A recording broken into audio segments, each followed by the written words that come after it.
যাদের বিবাহের বয়স হয়ে গেছে অথচ এখনও পর্যন্ত বিবাহ হয়নি, যারা উচ্চশিক্ষায় শিক্ষিত হয়েছেন কিন্তু এখনও পর্যন্ত সেই অর্থে কেরিয়ার শুরু করতে পারেননি এবং দিন দিন নিজের ফ্যামিলিতে নিজের ভ্যালু কমে যাচ্ছে, এই ভিডিওটি সম্পূর্ণ তাদের জন্য। আপনি পুরুষ হন অথবা মহিলা হন, অত্যন্ত মনোযোগ সহকারে ভিডিওটি কমপ্লিটলি দেখবেন, কারণ আপনার হাতের মধ্যেই লুকিয়ে রয়েছে আপনার বিবাহ আদৌ হবে কি না, বা যদি বিবাহ হয় সেটি লাভ ম্যারেজ হবে নাকি অ্যারেঞ্জ ম্যারেজ হবে।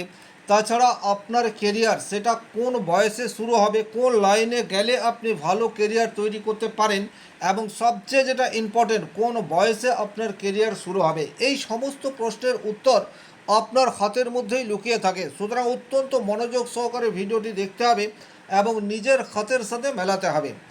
নমস্কার, আরও একটি নতুন ভিডিওয় আপনাদের স্বাগত জানাই। আমি শ্রী বিশ্বজিৎ। আপনাদের সামনে যে হাতটি রয়েছে এটি একজন মহিলার হাত, যার বর্তমান বয়স হচ্ছে 33+। এই জাতিকার এখনও পর্যন্ত বিবাহ হয়নি এবং এই জাতিকা উচ্চশিক্ষায় শিক্ষিত, কিন্তু তারপরেও কোনো ধরনের কেরিয়ার এখনও পর্যন্ত শুরু হতে পারেনি এবং ফ্যামিলি লাইফে নিজের ভ্যালু এটা ক্রমশ নিচের দিকে নামছে। এইরূপ পরিস্থিতিতে এই জাতিকার করণীয় কী, আগামী দিনে এনার ভাগ্যে কী রয়েছে, এই বিষয়টি প্রমিনেন্টলি বুঝতে হলে আমাদেরকে হাতের রেখা এবং গ্রহ পর্বগুলিকে খুব ভালোভাবে বিশ্লেষণ করার প্রয়োজনীয়তা থাকছে। খুব ভালোভাবে যদি আমরা একটা বিষয়কে দেখি তাহলে এখানে দেবগুরু বৃহস্পতির ক্ষেত্রেও জাতিকার যথেষ্ট স্ট্রংলি রয়েছে এবং বৃহস্পতির ক্ষেত্রে একটা ফিশ সাইন সেটা কিন্তু প্রমিনেন্ট তৈরি না হলেও ফিশ সাইনের মতো একটা সিম্বল সেটা তৈরি হচ্ছে। যে কোনো একটা শুভ সংকেত সেটা কিন্তু একদিনে তৈরি হয় না, সেটা কিন্তু তৈরি হতে সময় লাগে। অর্থাৎ এখানে যদি বৃহস্পতির মূল পর্বটিকে বোঝার চেষ্টা করি তাহলে কিন্তু একটা মৎস্য চিহ্নের ন্যায় তৈরি হওয়ার সম্ভাবনা সেটি দেখতে পাওয়া যায়। এখন করতলে যদি মৎস্যচিহ্ন তৈরি হয় সেটাকে কিন্তু যথেষ্ট শুভ বলেই বিবেচনা করা হয় এবং বৃহস্পতি জ্ঞানের কারক গ্রহ, এই জায়গাতে যদি মৎস্যচিহ্ন তৈরি হয় সেটা ইন্ডিকেট করে আপনাকে আপনার নলেজ বা জ্ঞান এটাকে কাজে লাগিয়েই আপনার কেরিয়ার সেটা তৈরি করতে হবে। তাহলে সেই ইন্ডিকেট স্টিল ডেট অর্থাৎ 33 বছর বয়সে কিন্তু বৃহস্পতির মূল পর্বে আমরা দেখতে পাচ্ছি। জাতিকার বিবাহ হয়নি, জাতিকার বিবাহের দিন হয়ে যাওয়ার পরেও সেটা হয়নি, এই পরিস্থিতিও কিন্তু এই হাতটির মধ্যে রয়েছে। কোথায় সেই সিম্বল, খুব ভালোভাবে দেখুন। দীর্ঘদিনের রিলেশনশিপের মধ্যে এই জাতিকা অতীত জীবনে থেকেছে এবং বলা যেতে পারে কলেজ লাইফের প্রেম সেটা 10-12 বছর অতিক্রান্ত হয়ে যাওয়ার পরেও বিবাহ হয়নি। তাহলে এই সিম্বলটি কিন্তু আমাদেরকে সবচেয়ে আগে খুঁজে দেখতে হবে। খুব ভালোভাবে জাতিকার এই জায়গাটিকে দেখুন, এখানে বিবাহ রেখা বলতে যেটা বোঝায় সেটা সেই অর্থে প্রমিনেন্টলি দেখতে পাওয়া যাচ্ছে না, কিন্তু তারপরেও জাতিকার দীর্ঘদিনের রিলেশনশিপ বা প্রেম সেই সিম্বলটি কোথায় পাচ্ছি। সিম্বল দেখার আগে আপনারা এই ক্ষেত্রটিকে দেখুন, এটা ভেনাস মাউন্ট বা শুক্র মাউন্ট, শুক্রের পর্ব একদম স্ট্রং রয়েছে, এটা কিন্তু আপনারা দেখলেই বুঝতে পারছেন পরিষ্কার। এই জায়গায় কোনো ধরনের নেগেটিভ সিম্বল সেটি কিন্তু আমরা দেখতে পাচ্ছি না। যাদের হাতেই শুক্রের ক্ষেত্র অত্যন্ত প্রমিনেন্ট রয়েছে তাদের জীবনে প্রেম আসার একটা সম্ভাবনা সেটা ডেফিনেটলি তৈরি হয়, আপনি পুরুষ হন অথবা মহিলা হন। প্রেমের কারক গ্রহ হিসেবে কিন্তু আমরা শুক্রকে জানি, তাহলে শুক্রের ক্ষেত্র এখানে যথেষ্ট শক্তিশালী অবস্থাতে রয়েছে, যা জাতকের জীবনে দীর্ঘদিনের প্রেম বা রিলেশনশিপ এই বিষয়টাকে নিশ্চিত করছে। কিন্তু বিবাহের দিন হয়ে যাওয়ার পরেও বিবাহ হয়নি, এটা একদম আনএক্সপেক্টেড। কিন্তু এই হাতটিকে ভালোভাবে পর্যবেক্ষণ করলে সেই সাইন বা সিম্বল সেটি কিন্তু অত্যন্ত জোরালোভাবে রয়েছে। কোথায় সেই সিম্বল, এটাকে সবচেয়ে প্রথমেই দেখুন। জাতিকার হৃদয় রেখা, এটাকে কিন্তু আপনাদেরকে একটু ভালোভাবে পর্যবেক্ষণ করতে হবে। জাতিকার হৃদয় রেখা কিন্তু এই ধরনের একটি হৃদয় রেখা তৈরি হয়ে আছে, মাঝের এই অংশটিতে কিন্তু একটা প্রমিনেন্ট গ্যাপ সেটা দেখতে পাওয়া যায়। হৃদয় রেখা থেকে আমাদের হৃদয় ভিত্তিক গুণাবলীর বিচার করা হয়, প্রেম, মায়া, মমতা, দয়া এই বিষয়টির বিচার কিন্তু আমরা হৃদয় রেখা এবং চন্দ্রক্ষেত্র থেকে দেখতে পাই। তাহলে এখানে হৃদয় রেখা এই ধরনের যদি ভাঙা থাকে সেক্ষেত্রে জীবনে একবার না একবার মন ভাঙবেই, এই বিষয়টি কিন্তু ইন্ডিকেট করে। এবং আরও সূক্ষ্মভাবে যদি এই জায়গাটিকে দেখা যায় তাহলে এক্ষেত্রে কিন্তু একটা এই ধরনের জব চিহ্নের ন্যায় কিন্তু তৈরি হয়ে রয়েছে ঠিক এইরূপ পরিস্থিতিতে, এবং এখান থেকে যদি আমরা এজ ক্যালকুলেশন করার চেষ্টা করি, সেটা মোটামুটি 25 বছর বয়সের পর এটাকে কিন্তু আমরা প্রমিনেন্টলি দেখতে পাই। 25 to 35 এই যে এজ, এই সময়সীমায় জাতকের মাফ করবেন জাতিকার জীবনে যে বড় কোনো মানসিক আঘাত আসবে তার ইন্ডিকেট কিন্তু আমরা হৃদয় রেখা থেকে পাচ্ছি। এবারে যদি আমরা চন্দ্রের ক্ষেত্রটিকে দেখি, হস্তরেখা বিচার কিন্তু খুব একটা সহজ নয়। আপনাকে খুঁটিয়ে খুঁটিয়ে প্রত্যেকটা জায়গা দেখতে হবে। শুধুমাত্র একটা জায়গাতে কোনো একটি গভীর সিম্বল রয়েছে, সেটা একটা ঘটনাকে ইঙ্গিত করে মাত্র, কিন্তু একাধিক জায়গায় যদি একই কম্বিনেশন পাওয়া যায়, তখন আমরা নিশ্চিত হতে পারি যে এই ঘটনাটি ডেফিনেটলি ঘটবেই। তাহলে নিশ্চিত হওয়ার জন্য শুধুমাত্র একটা সিম্বল সেটা যথেষ্ট নয়। তাহলে আমরা এখানে হৃদয় রেখায় কিন্তু নেগেটিভ সিম্বল এটা প্রমিনেন্টলি দেখতে পাচ্ছি। এটা আপনারা একটু ভালোভাবে দেখলেই এই জায়গাটিকে বুঝতে পারবেন। এবারে আমাদের চন্দ্রক্ষেত্রটিকেও খুব ভালোভাবে পর্যবেক্ষণ করতে হবে। চন্দ্রক্ষেত্রেও একটা ক্রস, সেটা কিন্তু আপনারা প্রমিনেন্টলি দেখতে পাচ্ছেন। দেখুন এই জায়গা, এই রেখাটিকে কিন্তু আমরা ভ্রমণ রেখা বলি। এই রেখা যাদের হাতে রয়েছে তারা প্রচুর ট্রাভেল করার সুযোগ পায়, এবং এদের জীবনে বারবার সুযোগ চলেও আসে। আর্থিক স্বাচ্ছন্দ্য থাক না থাক সেটা অন্য বিষয়, কিন্তু পরিবেশ পরিস্থিতি এবং সুযোগ সেটা আসে। তো এই জাতিকার ক্ষেত্রে কিন্তু ট্রাভেলিংয়ের একাধিক সুযোগ এসছে, কিন্তু এখানে এই ধরনের একটি রেখা গিয়ে এই রেখাটিকে কেটে দিচ্ছে। তাহলে চন্দ্রক্ষেত্রেও যদি ক্রস চিহ্ন তৈরি হয় সেটাও কিন্তু অত্যন্ত অশুভ, এ বিষয়ে কোনোরূপ ডাউট নেই। সেক্ষেত্রেও একটা বড় মানসিক আঘাত পাওয়ার যোগ হিসেবে এই চিহ্নটিকেও শাস্ত্রে উল্লেখ করা রয়েছে। তাহলে হৃদয় রেখায় নেগেটিভ সাইন দেখতে পাচ্ছি, চন্দ্রক্ষেত্রে নেগেটিভ সাইন দেখতে পাচ্ছি, এবং হাতের মধ্যে বিবাহ রেখা একেবারেই অনুপস্থিত। এইরূপ পরিস্থিতিতে বলা যেতেই পারে যে এই জাতিকার বিবাহ দিন স্থাপন হয়ে যাওয়ার পরেও বিবাহ হয়নি, সেই ধরনের সিম্বল দেখতে পাওয়া যায়।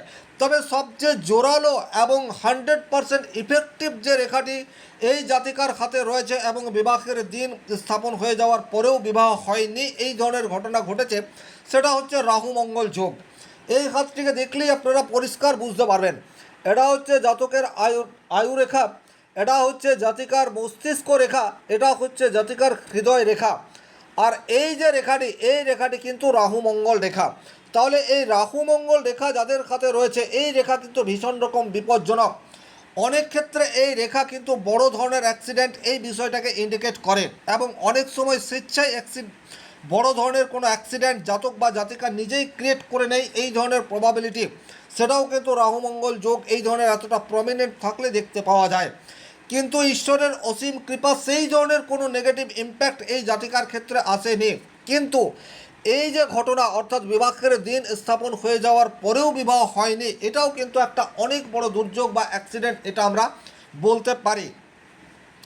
এবারে এই জাতিকার পরবর্তী জীবনে কি বিবাহ হওয়ার সম্ভাবনা রয়েছে, এই প্রশ্নের উত্তর খুঁজব। স্টিল ডেড, হায়ার এডুকেটেড হওয়ার পরেও জাতিকার প্রফেশন শুরু হয়নি, এই জাতিকার কি স্বাবলম্বী হওয়ার কোনো যোগ নেই, এই প্রশ্নের উত্তর সেটাও কিন্তু আমরা খুঁজে দেখব। তাহলে সবচেয়ে প্রথমেই দেখব এই জাতিকা হায়ার স্টাডি হয়েছে, তার কারণ এখানে বৃহস্পতি ভালো, শুক্র ভালো, বুধ মোটামুটি ঠিকঠাক অবস্থায় রয়েছে, মঙ্গল সেটাও ঠিকঠাক অবস্থাতে রয়েছে। তাহলে হায়ার স্টাডি হয়েছে, কিন্তু কেরিয়ার তৈরি হয়নি। কেরিয়ার তৈরি হওয়ার জন্য রবির ক্ষেত্র এবং শনির ক্ষেত্র অত্যন্ত ভালোভাবে দেখতে হবে। দাসত্বের কারক গ্রহ হচ্ছে শনিদেব। শনির ক্ষেত্রটিকে যদি আপনারা ভালোভাবে পর্যবেক্ষণ করেন, তাহলে শনির ক্ষেত্রে এই ধরনের একটি ত্রিশূল চিহ্ন কিন্তু আপনারা লক্ষ্য করতে পাচ্ছেন। এই ত্রিশূল চিহ্ন কিন্তু সাংসারিক জীবনকে উপেক্ষা করে এই বিষয়টাকে ইন্ডিকেট করে। আমি আমার ব্যক্তিগত অভিজ্ঞতায় দেখেছি যাদের হাতে শনির ক্ষেত্রে এই ধরনের একটি ত্রিশূল চিহ্ন প্রমিনেন্টলি তৈরি হয়, হয় তারা সংসারের মাঝে থেকেও সাংসারিক জীবন সেই অর্থে পালন করছে না, আবার অনেক ক্ষেত্রেই যদি এটি বিবাহের পূর্বেই একদম প্রমিনেন্ট ত্রিশূল চিহ্ন তৈরি হয়ে যায়, সেক্ষেত্রে বিবাহ হয় না, অথবা বিবাহ করতে চায় না। আলটিমেট বিবাহ না হওয়ার কারণ হিসেবেও এই চিহ্নটিকে দেখতে পাওয়া যায়। কিন্তু এই সিম্বল চরম লেভেলের সাকসেস এটা কিন্তু দেয়। তাহলে বিবাহ হয়নি কিন্তু চরম লেভেলের সাকসেস সেটা কিন্তু এই জাতিকা পেতে পারে। এখন অবশ্যই সেটা চাকরির মাধ্যমে হবে না, তার কারণ এখানে আপনারা রবির ক্ষেত্রটিকে ভালোভাবে দেখলেই বুঝতে পারছেন। রবির ক্ষেত্র যথেষ্টই অশুভ রয়েছে, এবং রবির ক্ষেত্রে এই ধরনের সিম্বল দেখতে পাওয়া যায়, যা সরকারি চাকরি বলুন বা বেসরকারি চাকরি বলুন, সেটা পাওয়ার ক্ষেত্রে প্রধান বাধা হিসেবে বিবেচিত হয়ে রয়েছে। তাছাড়া জাতিকার ভাগ্যরেখা সেটাও কিন্তু অত্যন্ত সুপ্রসন্ন নয়, সেটা আপনারা দেখলেই বুঝতে পারছেন। এখানে ভাগ্যরেখা ঠিকঠাক যাওয়ার পরে যে অংশে জাতকের কেরিয়ার তৈরি হবে, অর্থাৎ 25-26 বছর বয়সে গিয়ে, তখন কিন্তু ভাগ্যরেখা এখানে ভগ্ন অবস্থাতে রয়েছে। এবং এই যে প্রমিনেন্ট রাহু রেখা জাতিকার ভাগ্যরেখাকে ক্রস করে বেরিয়ে যাচ্ছে, সেটাও কিন্তু জাতিকার ভাগ্য বিড়ম্বনার একটা কারণ। প্রচুর পরীক্ষা এই জাতিকা দিয়েছে, পরীক্ষা দিয়ে দিয়ে এই জাতিকা হতাশ, এটা বলা যেতে পারে। জাতিকার বয়স 33 বছর, জীবনে প্রচুর বড় চাকরি পাওয়ার পরীক্ষা দেওয়ার পরেও জাতিকার ভাগ্য সুপ্রসন্ন হয়নি, তার ইন্ডিকেট সেটাও কিন্তু আমরা এই খাতের মধ্যে দেখতে পাই। কিন্তু এই জাতিকার ভালো কেরিয়ার সেটা রয়েছে। আমি এখানে একটা কথাই বলবো, সরকারি চাকরি করার চেষ্টা এই জাতিকার ছেড়ে দেওয়া সেটাই বুদ্ধিমানের কাজ হবে। তবে এই জাতিকার গান বা সঙ্গীতের প্রতি একটা বিশেষ অনুরাগ সেটা কিন্তু রয়েছে, এবং এই জায়গাতে কিন্তু ভালো কেরিয়ার তৈরি হওয়ার যোগ সেটা প্রবলভাবে তৈরি হয়ে রয়েছে। যে জায়গাটি নিয়ে আমি এই ভিডিওটা শুরু করেছিলাম, সেটা হচ্ছে বৃহস্পতির মূল পর্বে এই ধরনের একটি ফিশ সিম্বলের ন্যায় তৈরি হতে যাচ্ছে। এটা এখনও প্রমিনেন্টলি তৈরি হয়নি, বাট এটা ইন্ডিকেট করছে আপনি আপনার নলেজ বা আপনার মধ্যে যা অন্তর্নিহিত জ্ঞান রয়েছে সেটাকে কাজে লাগিয়ে অর্থ উপার্জন করবেন। শুক্র যে আর্টিস্টিক কোয়ালিটির কারক গ্রহ, এবং শনিদেব এখানে যে ত্রিশূল চিহ্নটি দেখতে পাওয়া যায়, এই ত্রিশূল চিহ্ন কিন্তু স্বীয় চেষ্টা অর্থাৎ নিজ প্রচেষ্টায় কর্মজীবন শুরু করবে এবং সেই জায়গায় উন্নতি করবে তার ইন্ডিকেট করছে। এবং সবচেয়ে জোরালো যে ইন্ডিকেট সেটা রয়েছে আয়ু রেখার উপর, বা আয়ু রেখার সাথে টাচ করে এই ধরনের একটি উন্নতি সূচক রেখা, এবং এই রেখাটি অনেক বেশি বয়সে রয়েছে।